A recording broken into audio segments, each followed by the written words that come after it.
বছরের পুরাতন বেসিন ঝকঝকে পরিষ্কার, না বিম না হারপিক, কোনো কিছুই ছাড়াই, হাতের স্পর্শ ছাড়াই, ঘষা মজা ছাড়াই ঝকঝকে পরিষ্কার হয়ে যাবে। শুধুমাত্র এই উপকরণটি যদি মিশিয়ে আপনার বেসিনে লাগিয়ে রাখেন, সেকেন্ডের মধ্যে আপনার বেসিন হয়ে যাবে একবারে ঝকঝকে পরিষ্কার, ম্যাজিকের মতো।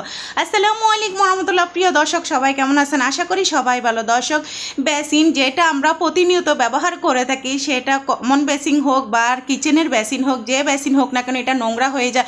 আর এটা পরিষ্কার করার জন্য আমরা বিভিন্ন ধরনের কেমিক্যাল ব্যবহার করি, অথবা হারপিক ব্যবহার করি, অথবা বিম ব্যবহার করি, অথবা নেট জালি ব্যবহার করি, অনেক কিছুই ব্যবহার করি। দর্শক, আপনারা কি জানেন যে নেট জালি এটা যদি আমরা ব্যবহার করি তাহলে কি হয়, আমাদের বেসিনে যে একটা সৌন্দর্য সেটা কিন্তু নষ্ট হয়ে যায়। হারপিক যেটা আমাদের হাতের জন্য ক্ষতিকর এবং বিভিন্নভাবে কিন্তু এটা ক্ষতিকর হিসেবে তৈরি করে। যেহেতু বেসিন, এখানে আমরা বিভিন্ন ধরনের সবজি পরিষ্কার করা হয়, সব কিছুই কিন্তু ধরতে গেলে কিচেনের বেসিনেই করা হয়। সেটা যদি কোনো প্রকার হারপিক বা বিম দিয়ে ক্লিন করা হয় তাহলে কিন্তু এটা সৌন্দর্যটা বেশি দিন ধরে থাকে না। অল্প সময়ের মধ্যে এই বেসিনের যে একটা সুন্দর কালার সেটা কিন্তু নষ্ট হয়ে যায়। এটা অনেকেরই ধারণার বাহিরে। আজকে আমি একদমই অবাক করা কয়েকটা উপকরণ দিয়ে আপনাদের দেখাবো যে কীভাবে ঝকঝকে পরিষ্কার হয়ে যায়, তাও আবার দীর্ঘদিনের পুরাতন বেসিন। দর্শক, এখানে আমি যে জিনিসটা ব্যবহার করেছি, আপনারা দেখেছেন কোলগেট। আপনারা যে কোনো পেস্টে ব্যবহার করতে পারেন, কোনো সমস্যা না। কোলগেট এমন একটা জিনিস, এটা যেখানে ব্যবহার করবেন ঝকঝকে পরিষ্কার হয়ে যাবে একেবারে। তারপর আমি যে জিনিসটা ব্যবহার করতেছি দর্শক, সেটা হলো রান্নার করার হলুদের পাউডার। হ্যাঁ, অনেকের ধারণা কি হলুদের পাউডার দিয়ে কি ঝকঝকে পরিষ্কার হবে? দর্শক, বিভিন্ন ধরনের জীবাণু ধ্বংস করতেই কিন্তু এই হলুদের পাউডারটা আপনারা ব্যবহার করবেন। এটাও কিন্তু পরিষ্কার করাতে কিন্তু কোনো অংশে কম হবে না। আর আমি এখানে প্রায় 1 চামচের 3 ভাগের 1 ভাগই ব্যবহার করেছি, যেহেতু আমি একটা বেসিনেই ব্যবহার করব। আপনারা যদি ডবল বেসিন অথবা তার চেয়ে বেশি বেসিনে ব্যবহার করতে চান, সেই ক্ষেত্রে এই রেমেডিটা তৈরি করে একটা কোটায় রাখতে পারেন। দর্শক, আমি কিন্তু এটা তৈরি করে কোটায় রেখে দিই। আর অনেক দিনের পুরাতন বেসিন কিন্তু আমার একেবারে ঝকঝকে পরিষ্কার, শুধুমাত্র এই উপকরণগুলো আমি ব্যবহার করি কিন্তু আমার বেসিনের যে সৌন্দর্য সেটা কিন্তু আমি ধরে রেখেছি। তারপর যে জিনিসটা আমি এখানে ব্যবহার করতেছি দর্শক, এটা হলো একদমই পাকা লেবু। আর এখানে প্রায় একটা লেবুর আমি অর্ধেকই ব্যবহার করতেছি। হ্যাঁ দর্শক, আমি আরেকটা কথা বলি, লেবুর রসটা কিন্তু একটু বেশি ব্যবহার করবেন। বিভিন্ন ধরনের জীবাণু ধ্বংস করা এবং ব্যাকটেরিয়া ধ্বংস করা, পোকামাকড় ধ্বংস করাতে কিন্তু এই লেবু রসটা 100% কাজ করে। আর এটা ঝকঝক পরিষ্কার রাখতেও কিন্তু অনেকটাই কাজ করে। দর্শক, লেবুর খোসা এটা কিন্তু আমরা ফেলে দিই, এই খোসাটা ফেলবেন না। যে কোনো কমন বেসিন বলেন বা কিচেনের বেসিন বলেন, এইভাবে লেবুর খোসাটাও যদি আপনারা ফেলে রাখেন, এটা কি জীবাণু ধ্বংস করতে অনেকটাই কাজ করে। আর লেবুর খোসা থেকে যে সুন্দর একটা স্মেল আসে, এটা কিন্তু খুবই ভালো লাগে।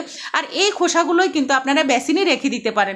দর্শক দেখুন, আমি কিন্তু অনেকখানি কিন্তু লেবুর রস ব্যবহার করেছি। আপনারা চাইলে যদি এখানে কোলগেট আর হলুদের পাউডারটা একটু বেশি পরিমাণে নেন, সেই ক্ষেত্রে অবশ্যই চেষ্টা করবেন যে লেবুর রসটা একটু বেশি নিতে। দর্শক, আরেকটা কথা বলি, অতিরিক্ত বেসিন, অতিরিক্ত জং পড়ে গেছে, ময়লা তুলতে পারছেন না, নেট জালি ব্যবহার করতেছেন, কখনো এই কাজটা করবেন না। লেবুর রসটা পরিমাণে একটু বাড়িয়ে দেবেন, তাহলে আপনারাই নিজেরাই অবাক হয়ে যাবেন যে এত অল্প সময়ের মধ্যে কীভাবে ঝকঝকে পরিষ্কার হয়। যেহেতু দর্শক এখানে কোলগেট রয়েছে, এখানে লেবু রয়েছে, দুটোই কিন্তু খুবই গুরুত্বপূর্ণ জিনিস। উপকরণ দিয়ে কিন্তু আপনারা দেখলেন দর্শক, আমি কিন্তু খুব ভালো করে এটাকে ভালোভাবে মিশিয়ে নিচ্ছি। তারপর আমি যে জিনিসটা ব্যবহার করবো, এটা হচ্ছে চকচক। অনেক সময় কিন্তু আমরা বেসিন পরিষ্কার করি, বাট এটা কিন্তু একটা চকচকে যে ভাব সেটা কিন্তু আসে না। আর শ্যাম্পুটা আপনারা ব্যবহার করে দেখবেন, বেসিনটা এত সুন্দর ঝকঝকে চকচকে হয়, এটা অনেকেই কিন্তু জানে না। আমি সবাইকে একটা অনুরোধ করব, কখনো বেসিন, বিম অথবা আপনারা হারপিক দিয়ে যে কোনো বেসিন আপনারা পরিষ্কার করবেন না। কেননা এটা কিন্তু অনেকটা কিন্তু ক্ষতিকর একটা জিনিস, বিশেষ করে রান্নার বেসিন আর কমন বেসিন এগুলোর ক্ষেত্রে। দর্শক দেখুন, এভাবে কিন্তু আমি প্রায় 1 চামচের মতো শ্যাম্পু ব্যবহার করেছি। সো আপনারা শ্যাম্পুর পরিমাণটা যদি ঝকঝকের মাত্রাটা একটু বেশি সুন্দর দেখতে চান, সেক্ষেত্রে কী করবেন, শ্যাম্পুর পরিমাণটা একটু বাড়িয়ে দেবেন। আর আমার বেসিনটা যেহেতু আমি সবসময় ক্লিন করে থাকি, সেক্ষেত্রে কিন্তু আমি এখানে অল্প একটু শ্যাম্পু ব্যবহার করেছি। অতিরিক্ত শ্যাম্পু ব্যবহার করার দরকার নেই, যেহেতু আমি সবসময় এটা করে থাকি। তো আমারটা কিন্তু অনেকটাই ঝকঝকে পরিষ্কার। 10 বছরের পুরাতন বেসিন, এখনই কিন্তু মাশাআল্লাহ একদমই ঝকঝকে আমি করে রাখি। আর বেসিন এমন একটা জিনিস, এটা আসলে সুন্দর থাকলে, পরিষ্কার থাকলে আমাদের নিজেদের কাছেই কিন্তু ভালো লাগে। যেহেতু এখানে আমরা বিভিন্ন ধরনের তরকারি ধুয়ে থাকি, যে তরকারিগুলো আমরা খেয়ে থাকি, সো অবশ্যই আমাদের বেসিন কিন্তু বিশেষ করে কিচেনের বেসিনগুলো কিন্তু আমাদের পরিষ্কার রাখাই লাগে। দর্শক দেখুন এভাবে কিন্তু আমি খুব ভালোভাবে শ্যাম্পুটা মিশিয়ে নিয়েছি। হ্যাঁ দর্শক, এইভাবে তৈরি করে আপনারা একটা কোটায় রাখতে পারেন, কেননা এটা অল্প একটু ব্যবহার করলে কিন্তু একেবারে ঝকঝকে চকচকে হয়ে যায়। দর্শক দেখুন এখানে কিন্তু বেশ কিছু ময়লা হয়েছে, যেহেতু আমি একদিন পরিষ্কার করিনি।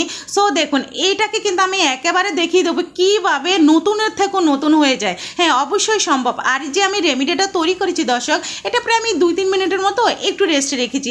তারপর আপনারা যে কাজটা করবেন, একটা চামচের সাহায্যে সকল দিক দিয়ে সুন্দর করে আপনারা লাগিয়ে দেবেন। এবং চামচের সাহায্যে তো সব কিছু দিয়ে দেওয়া জানে, সেক্ষেত্রে কী করবেন, সফট নরম একটা ব্রাশ ব্যবহার করবেন। যে ব্রাশটা আপনারা অন্য কোনো কাজে ব্যবহার করেন না, সেরকম একটা ব্রাশ নেবেন। অবশ্যই চেষ্টা করবেন নরম সফট ব্রাশ ব্যবহার করতে। দর্শক অনেকে কী করে শক্ত জাতীয় এবং নেট জালি ব্যবহার করে, বিভিন্ন ধরনের জালি ব্যবহার করে থাকে, একদম ঘষে ঘষে এটাকে পরিষ্কার করে। এটা করার একদমই দরকার নেই। শুধুমাত্র এই রেমেডিটা তৈরি করে কয়েকটা সেকেন্ডের জন্য একটু ভালো করে চতুর্দিকে আপনারা লাগিয়ে দিবেন।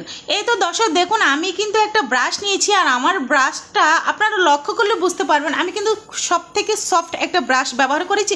আর আমি সব সময় চেষ্টা করি কমন বেসিন বলেন এবং কিচেন বেসিন বলেন, যে বেসিনগুলো আমরা সবসময় ক্লিন করি, আমি এরকম সফট ব্রাশ নিয়ে তারপর আমি পরিষ্কার করি। কেননা এগুলো কিন্তু সবসময় লাগানো সম্ভব না। একবার লাগিয়ে আমাদের কিন্তু অনেক বছর ধরে কিন্তু ব্যবহার করতে হয়। সেই ক্ষেত্রে সৌন্দর্যটা ধরে রাখার দায়িত্ব একান্তই আমাদের।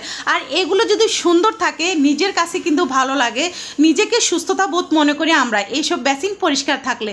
সো দর্শক অন্য কোনো উপায় ব্যবহার না করে আমি মনে করব আপনারা যদি এই উপায়টা ব্যবহার করেন, কয়েক সেকেন্ডে দেখবেন আপনাদের বেসিন কিন্তু একেবারে ঝকঝকে পরিষ্কার হয়ে যাবে। হ্যাঁ কথা হচ্ছে এই যে রেমেডিটা তৈরি করেছি এটা কিন্তু চতুর্দিকে একটু ভালোভাবে লাগিয়ে দেবেন। দর্শক আমি 4টা সাইড লাগিয়েছি, একটা সাইডে কিন্তু আমি লাগিয়েনি, সরি 3টা সাইডে আমি লাগিয়েছি, একটা সাইডে আমি লাগিয়েনি। কেননা এটা যেহেতু আমি এক সাইড থেকে ক্যামেরা ধরতেছি, সেক্ষেত্রে ওইটা আমি পরবর্তীতে আমি ক্লিন করব। এবং এই 3টা সাইড আমি আপনাদের দেখিয়ে দেবো কীভাবে নতুনের থেকে নতুন লাগে। অবশ্যই এটা সম্ভব যদি এই রেমেডিটা এই উপকরণগুলোর সাথে মিশিয়ে আপনারা ব্যবহার করেন। খুবই চমৎকার একটা রেমেডি এবং কোনো টাকা খরচ না করে অল্প কয়েকটা উপকরণ দিয়ে তৈরি করে আপনারা পারেন আপনাদের বেসিনকে ঝকঝকে পরিষ্কার করে নিতে। এটা অনেক মানুষেরই কিন্তু ধারণার বাহিরে। দর্শক দেখুন এইভাবে কিন্তু আমি চতুর্দিকে কিন্তু খুব ভালোভাবে ক্লিন করে নিচ্ছি। আর এই অবস্থায় কিন্তু আমি এটাকে খুব ভালোভাবে আমি লাগিয়ে নিলাম। আর ব্রাশটা লক্ষ্য করবেন, এটা কিন্তু সকলে চীনা ব্রাশ, আমরা যেটা বিভিন্ন কাজে ব্যবহার করে থাকি, বাট এটা কিন্তু আমি এই বেসিন পরিষ্কার করার জন্য রেখেছি, কেননা এটা খুবই সফট, আমার কাছে কিন্তু খুবই ভালো লাগে। দর্শক দেখুন লাইটের আলো ছাড়াই কিন্তু এমনি বাহিরের আলো দিয়ে কিন্তু এতটাই চকচকা হয়। সো লাইটের আলো ব্যবহার করলে আমার এই বেসিনটা কতটাই সুন্দর লাগবে দেখতে। দর্শক দেখুন এইভাবে কিন্তু আমি চতুর্দিকে পানি দিয়ে কি করতেছি ভালোভাবে ক্লিন করে নিচ্ছি। অবশ্যই আপনারা চেষ্টা করবেন রেমেডিটা ব্যবহার করার কয়েক সেকেন্ড পরে খুব ভালোভাবে পানি দিয়ে এটাকে পরিষ্কার করে নিতে, এবং অতিরিক্ত পানি ব্যবহার করবেন যাতে কোনো প্রকার রেমেডির কোনো কিছুই না থাকে। এই তো দর্শক দেখুন ফাইনালি কিন্তু আমি এটাকে একটু ভালোভাবে আমি ক্লিন করে নিলাম। আবার আমি যে কাজটা করব, এখানে যে ব্রাশটা দেখেছেন সেটা দিয়ে আমি আবার একটু ভালো করে পানি দিয়ে ক্লিন করে নেব। তারপর এটা কিন্তু আরও ঝকঝকে এবং চকচকে লাগবে। এই তো এভাবে কিন্তু রেমেডিটা আপনারা জাস্ট চতুর্দিকে লাগিয়ে দিবেন। এত চমকের মতো যে ঝকঝকে পরিষ্কার থাকে এটা কিন্তু আসলে অনেকেরই ধারণার বাইরে। কোনো প্রকার বিম অথবা লিকুইড কোনো কিছুই ব্যবহার করা লাগবে না, হারপিকও ব্যবহার করা লাগবে না, নেট জালিও ব্যবহার করা লাগবে না, কিছুই আপনারা ব্যবহার করবেন না। শুধুমাত্র এই উপায়টি যদি আপনারা একবার ব্যবহার করতে পারেন, ইনশাল্লাহ দর্শক আপনারাই দেখুন যে লাইটের আলোতে এটা কতটাই চকচকে লাগতেছে, একদম 100% কিন্তু নতুনের মতোই লাগবে যদি আপনারা আমার এই উপায়টি আপনারা একবার ব্যবহার করেন। আল্লাহ দর্শক আপনাদের কিন্তু অবশ্যই ভালো লাগবে। আজকের মতো এখানেই বিদায় নিলাম, আল্লাহ হাফেজ।